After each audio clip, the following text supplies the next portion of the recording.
Hey guys, welcome back to a new video. So guys, ഇന്നത്തേത് ഒരു travel വ്ളോഗാണ്.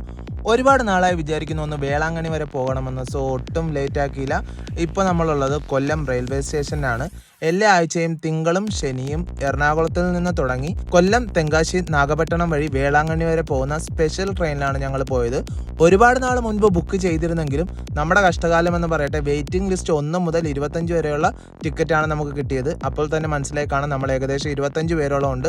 അങ്ങനെ നടന്നും ഇരുന്നും നിന്നും കണ്ണാടി നോക്കിയും കിടന്നും ഒക്കെയാണ് സമയം കളഞ്ഞത്. നേരം വെളുത്തു. ഉച്ചയ്ക്ക് ഒരു 4 മണിക്ക് എടുത്ത ട്രെയിൻ രാവിലെ 5 മണിയായപ്പോഴത്തേക്കും വേളാങ്കണ്ണി എത്തി. മാതാവിനെ മനസ്സിൽ ധ്യാനിച്ച് വേളാങ്കണ്ണിയിലെ മണ്ണിലേക്ക് വലത് കാല് വെച്ച് ഇറങ്ങി. സോ ആ കാണുന്നതാണ് കേട്ടോ വേളാങ്കണ്ണി പള്ളി. ഒരുപാട് പേരുണ്ടായിരുന്നു. എങ്ങനെയെങ്കിലും തിക്കി തിരക്കിപ്പെട്ട് പുറത്ത് വന്ന് ഓട്ടോ പിടിക്കുക. ഓട്ടോയ്ക്ക് ഏകദേശം 100 രൂപയാണ് ചാർജ് ചെയ്യുന്നത്. നേരെ വേളാങ്കണ്ണി പള്ളിയുടെ മുമ്പിൽ കൊണ്ടിറക്കും. ഓട്ടോയിൽ ഇരിപ്പുറയ്ക്കാത്തവരാണെങ്കിൽ നടന്നു പോകാന്നുള്ള ദൂരമേ ഉള്ളൂ. പള്ളിവക റൂം ബുക്ക് ചെയ്യുന്ന ഓഫീസിന് മുമ്പിൽ തിരക്ക് കണ്ടപ്പോഴേ മനസ്സിലായി ഇന്നൊന്നും റൂം കിട്ടത്തില്ലെന്ന്. അങ്ങനെ നേരെ സാധാരണ എടുക്കാറുള്ള ഹാപ്പി ലോഡ്ജിൽ പോയാണ് നമ്മൾ റൂം എടുത്തത്. കുറഞ്ഞ ചെലവിൽ നല്ല റൂമുകൾ കിട്ടണമെങ്കിൽ ദയവായി ഇവിടെ റൂം എടുക്കാതിരിക്കുന്നതായിരിക്കും നല്ലത്. അമ്മാതിരി ചൂടാണ്. എന്തായാലും റൂം എടുത്ത് ഒന്ന് ഫ്രഷായി കുളിച്ചിറങ്ങി നേരെ താഴെ വന്ന് അടുത്തുള്ള തമിഴൻ ചേട്ടന്റെ കടയിൽ നിന്ന് നല്ല വീശി അടിച്ചൊരു ചായയും കുടിച്ച് നേരെ പള്ളിയിലേക്ക്. നിങ്ങളിപ്പോൾ കാണുന്നതാണ് മോർണിംഗ് സ്റ്റാർ ചർച്ച്. കൂട്ടത്തിൽ പുതുമയുള്ള പള്ളി ഇതാണ്. കാരണം ഇത് പണിഞ്ഞിട്ട് കുറച്ച് നാളെ ആയിട്ടുള്ളൂ. ഇവിടെ രാവിലെ 8 മണിക്ക് സീറോ മലബാർ കുർബാനയും 9 മണിക്ക് ലാറ്റിൻ കുർബാനയുണ്ട്, അതും മലയാളത്തിൽ. കുർബാന കഴിഞ്ഞ് അച്ഛൻ്റെ ആശീർവാദവും മേടിച്ച് മാതാവിനെ കണ്ട് കുറച്ച് സ്വകാര്യവും പറഞ്ഞ് നേരെ പള്ളിയിൽ നിന്നിറങ്ങി ചൂട് കൊള്ളാതെ റൂമിലേക്ക്. വേളാങ്കണ്ണിയിലെ ചൂട് അസഹിഷ്ണുതമാണെന്ന് മനസ്സിലാക്കി ഞാൻ വഴിയിൽ കണ്ട ഒരു ബിരിയാണി കടയിൽ നിന്ന് നല്ലൊരു ബിരിയാണി മേടിച്ച് നേരെ കഴിച്ച് കിടന്നുറങ്ങി. വൈകുന്നേരം എഴുന്നേറ്റ് ഈ മുടിയും തടവിയുള്ള നിൽപ്പ് കണ്ടപ്പോഴേ കാര്യം മനസ്സിലായില്ലേ, മുട്ടയടിക്കാനുള്ള പ്ലാനാണ്. ഈ പോക്ക് അങ്ങോട്ടേക്കാണ്. എനിക്ക് മുട്ടയടിക്കാൻ പ്ലാൻ ഉണ്ടായിരുന്നതേ ഇല്ല. പക്ഷെ എന്ത് പറയാം, ആശാൻ കയറി മുട്ടയടിക്കുന്ന കണ്ടപ്പോൾ ഒരാഗ്രഹം. ഈ മുട്ടത്തലേനെ കാണുമ്പോൾ നിങ്ങൾക്ക് കാശ്മോരയിലെ കാർത്തീനയാണോ അതോ ബാഹുബലിയിലെ കട്ടപ്പേനയാണോ ഓർമ്മ വരുന്നതെന്ന് താഴെ കമന്റ് ചെയ്യുക.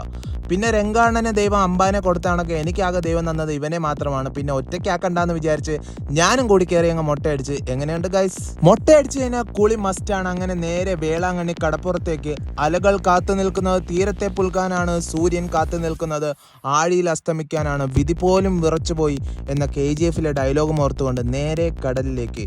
കടൽ തീരങ്ങളിൽ ഇമാതിരി മീനൊക്കെ കണ്ണാടി കുപ്പിയിലിട്ട് വെച്ചിരിക്കുന്ന കാണും. മേടിച്ച് കഴിച്ച് വയറിന് പണി മേടിക്കരുത് എന്ന് പ്രത്യേകം ഓർമ്മിപ്പിക്കുന്നു. പിന്നെ അവിടെ നിന്ന് ഒരു കിണ്ണം കാച്ചി ഷോപ്പിങ്ങിന് പോയി. ഒന്നും മേടിക്കാനില്ലേലും ഇങ്ങനെ വഴിയിൽ കൂടെ ഇങ്ങനെ നടന്ന് എല്ലാ കടയിലെ കാഴ്ചകൾ കാണുന്ന ഒരു പ്രത്യേക ഒരിതാണ്. 10 രൂപയ്ക്ക് സാധനങ്ങൾ വിൽക്കുന്ന മാത്രം കട കാണും. ഈ കടയിലൊക്കെ കയറി ഇത് എത്ര രൂപ അത് എത്ര രൂപ എന്ന് വീണ്ടും വീണ്ടും ചോദിക്കുമ്പോൾ അവരൊരു നോട്ടം നോക്കും. ആ നോട്ടത്തിൽ നമുക്ക് കിട്ടുന്ന ഒരു മനസ്സുഖം ഉണ്ടല്ലോ, അതൊന്ന് വേറെ തന്നെയാണ്. കൂട്ടത്തിൽ അവസാനം കറങ്ങി നടന്ന് 10 രൂപയ്ക്ക് ഈ റബ്ബർ ബോളും മേടിച്ച് അത് റോട്ടിൽ കൂടിയിട്ട് തട്ടി നടന്ന് അവസാനം എങ്ങനെയെങ്കിലും തിരിച്ച് റൂമിലെത്തി. വൈകുന്നേരം ഫ്രഷായി ഇറങ്ങി നേരെ പള്ളിവക ക്യാൻറ്റീനിൽ പോകുന്നത് നിങ്ങൾ വിചാരിക്കും. പക്ഷേ ഫുഡ് അടിക്കാൻ നല്ലൊരു സ്പോട്ട് ഞാൻ കാണിച്ചു തരാം. പള്ളിയിൽ നിന്ന് നേരെ കടപ്പുറത്തേക്ക് പോകുന്ന വഴി കുറച്ച് മുന്നോട്ട് പോയി കഴിഞ്ഞാൽ സെൽവീസ് ഹോട്ടലെത്തും. അവിടെ ചെന്ന് കഴിഞ്ഞാൽ നല്ല തമിഴ്നാട് അടിക്കാത്ത പൊറോട്ട കിട്ടും. നല്ല കിടുക്കാച്ച സാധനമാണ്. മേടിച്ച് കഴിച്ചു നോക്ക്. രാത്രി ചൂടായതുകൊണ്ട് റൂമിൽ നിന്ന് ഇറങ്ങിയ ഒരു ബെഡ്ഷീറ്റുമായിട്ട് നല്ല കാറ്റ് കിട്ടുന്ന സ്ഥലം തപ്പി ഇറങ്ങിയതാണ്. മോനെ ഫുള്ള് ഫിൽഡായിട്ട് എല്ലായിടത്തും ആൾക്കാരാണ്. എങ്ങനെയെങ്കിലും ഒരു സ്ഥലം കണ്ടെത്തി അമ്പിളിമാമനെ നോക്കി ഒരു ടാറ്റയും പറഞ്ഞ് കിടന്നുറങ്ങി. അപ്പോൾ ഗുഡ് നൈറ്റ്. അടുത്ത ദിവസം രാവിലെ നേരത്തെ എഴുന്നേറ്റ് വലിയ പള്ളിയിൽ പോയി പ്രാർത്ഥിച്ച് മുട്ടിലെഴയിലെന്ന് പറയുന്ന നേർച്ചയ്ക്ക് വേണ്ടി ഒരുങ്ങി. ചെയ്ത പാവങ്ങൾക്ക് വേണ്ടിയല്ലേ കുമ്പസാരിക്കേണ്ടതെന്ന് ലാലേട്ടൻ ലൂസിഫറിൽ പറയുന്നത് പോലെ കിട്ടിയ നന്മകൾക്ക് വേണ്ടി ഇവിടെ വന്ന് മുട്ടിലഴിയുന്നവരായിരിക്കും കൂടുതൽ. എന്നാൽ ഞങ്ങളൊന്ന് മാറ്റി ചിന്തിച്ചു. കിട്ടാൻ പോകുന്ന നന്മകൾക്ക് വേണ്ടിയാണ് ഞങ്ങൾ മുട്ടിലഴിഞ്ഞത്. അതല്ലേ ഹീറോയിസം. മുട്ടിലഴയൽ നേർച്ചയ്ക്ക് ശേഷം അടുത്ത തമിഴ് തള്ളുവണ്ടിയിൽ ചായ വീശിയടിക്കുന്ന ബംഗാളി ചേട്ടൻ്റെ കടുപ്പത്തിലൊരു ചായയും കുടിച്ച് നേരെ കടപ്പുറത്തേക്ക്. കടലിലെ നീരാട്ടിന് എന്തുകൊണ്ടും നല്ലത് പ്രഭാതം തന്നെയാണ്. ശേഷം റൂമിലെത്തി നല്ലൊരു കുളി കുളിച്ച് പ്രധാന ദേവാലയത്തിലേക്ക്.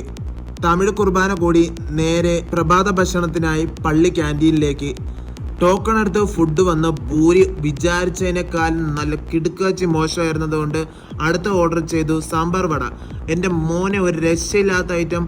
വേളാങ്കണ്ണിയിൽ പോകുന്നവർ വേളാങ്കണ്ണി പള്ളിയിൽ പോയില്ലെങ്കിലും വേളാങ്കണ്ണി ക്യാൻറ്റീനിൽ പോയി ഈ സാമ്പാർ വട കഴിച്ചിരിക്കണം. Must try. അങ്ങനെ സാമ്പാർ വട എന്ന നാടകത്തിന് ശേഷം ഞങ്ങൾ അടുത്തതായി പോയത് നേർച്ചയിടൽ എന്ന പ്രക്രിയയിലേക്കാണ്.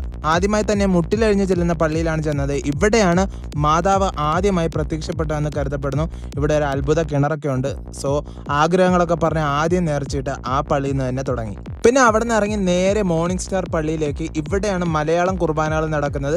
ഇവിടുത്തെ പ്രത്യേകത എന്ന് പറയുന്നത് ഈ വലിയ കറങ്ങുന്ന ഫാനുകളാണ്. പിന്നെ ഫാനും നോക്കി സമയം കളയാതെ നേരെ നേർച്ചയിട്ട് അടുത്ത പള്ളിയിലേക്ക്. നിങ്ങളിപ്പോൾ കാണുന്നതാണ് കുമ്പസാര ഒരുക്കത്തിനുള്ള പള്ളി. നമുക്ക് പിന്നെ പാപമൊന്നും ഇല്ലാത്തതുകൊണ്ട് കുമ്പസാരിക്കേണ്ട ആവശ്യമില്ലല്ലോ.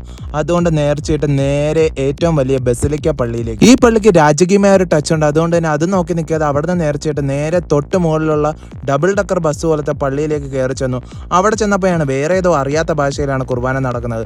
അതുകൊണ്ട് കൂടുതൽ അറിയിക്കാതിരിക്കാൻ അവിടെ നിന്ന് നേർച്ചയിട്ട് പെട്ടെന്ന് തന്നെ പുറത്തിറങ്ങിയപ്പോഴാണ് ഈ കാര്യം ഞാൻ ശ്രദ്ധിക്കുന്നത്. ആ പള്ളിക്ക് പുറത്ത് നിന്നാൽ മുട്ടിലഴിഞ്ഞു പോകുന്ന പള്ളിയും ക്രൈസ്റ്റ് റിഡീമറിന്റെ ശിലയും നല്ല സൂപ്പറായിട്ട് കാണാൻ പറ്റുമെന്ന് ഇപ്പോഴാണ് ഞാൻ മനസ്സിലാക്കിയത്.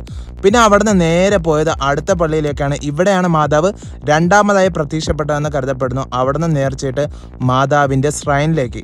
ഇതാണ് ഏറ്റവും പഴയ പള്ളി. ഇവിടെയും നേർച്ചയിട്ട് പുറത്ത് വന്ന് 2 തിരി മേടിച്ച് മനസ്സിലുള്ള ആഗ്രഹങ്ങളൊക്കെ മാതാവിൻ്റെ അടുത്ത് പറഞ്ഞിട്ട് നേരെ പോയി കത്തിക്കുന്ന കാഴ്ചയാണ് നിങ്ങളിപ്പോൾ കാണുന്നത്. അവിടെ നിന്നപ്പോഴാണ് എനിക്കൊരു കാര്യം മനസ്സിലാക്കിയത്. വേളാങ്കണ്ണി പള്ളിയുടെ കറക്റ്റ് നടുക്ക് നിന്നിട്ട് 4 വശത്തേക്ക് നോക്കിയാൽ കുരിശിന്റെ ആകൃതിയിൽ എല്ലായിടത്തും പള്ളികളുണ്ട്. വെയിലിൽ നിന്ന് രക്ഷപ്പെടാനായിട്ട് അടുത്ത ഐസ്ക്രീം കടയിൽ നിന്ന് ഒരു ബട്ടർ സ്കോച്ച് ഐസ്ക്രീമും കയറ്റി നേരെ റൂമിൽ ചെന്ന് AC ഓണാക്കി വൈകുന്നേരം വരെ ഒരു സുഖ ഉറക്കം. വൈകുന്നേരം ആയിക്കഴിഞ്ഞാൽ പള്ളിയുടെ തൊട്ട് പുറകിൽ കൺമണി പായ സൂപ്പ് എന്ന് പറഞ്ഞ തള്ളുവണ്ടിയിൽ ആട്ടിൻതല്ല സൂപ്പ് വെച്ചിട്ടുണ്ട്. ഒരു മസ്റ്റ് ഐറ്റം ആണ്.